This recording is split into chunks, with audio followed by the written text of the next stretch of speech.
Emmanuel Macron a donc annoncé la livraison de missiles de longue portée Scalp pour soutenir la contre-offensive. Mais quelle portée ont-elles? Comment fonctionnent-elles? On va faire le point avec vous, Julien Gall. Bonsoir Julien.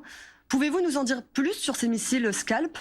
Eh bien, le principal atout du missile Scalp, en réalité, c'est sa portée de tir. Plus de 250 km, c'est plus que toutes les armes fournies par les Occidentaux. Alors la France a fixé comme condition de ne pas toucher au territoire russe. En revanche, avec Scalp, les Ukrainiens ont accès aux zones dans l'est du pays, aujourd'hui contrôlées par les Russes, que vous voyez ici en rouge, que ce soit Bakhmout, Mariupol ou encore la Crimée. Alors, ce qu'il faut dire également, c'est à quoi sert tout simplement ce missile Scalp? Eh bien, à détruire des cibles à haute valeur stratégique comme des bunkers, des centres de commandement, des bases aériennes, des ports ou encore des centrales électriques. Et puis, au niveau de son stock, nous disposons d'informations. Il est estimé à moins de 400. Par contre, on ne sait pas combien de missiles vont être livrés par Paris aux Ukrainiens.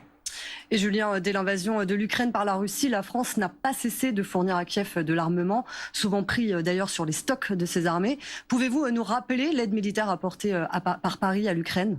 Alors d'abord, il y a eu les canons César, on s'en souvient, l'une des armes les plus performantes de l'arsenal français. 30 canons César ont été donnés à Kiev. Il y a ensuite eu les chars de combat légers AMX-10RC, un blindé amphibie conçu pour faire du renseignement et de la reconnaissance. Et puis la grande question qui reste en suspens, c'est celle des avions. Emmanuel Macron a déclaré que la France était prête à former des pilotes de chasse ukrainiens. Est-ce que ça signifie pour autant que Paris compte livrer des avions à l'armée ukrainienne? Les spécialistes disent pour le moment que c'est peu probable. C'est une ligne rouge que la France ne souhaite pas franchir. Merci beaucoup pour ces informations, Julien Gall.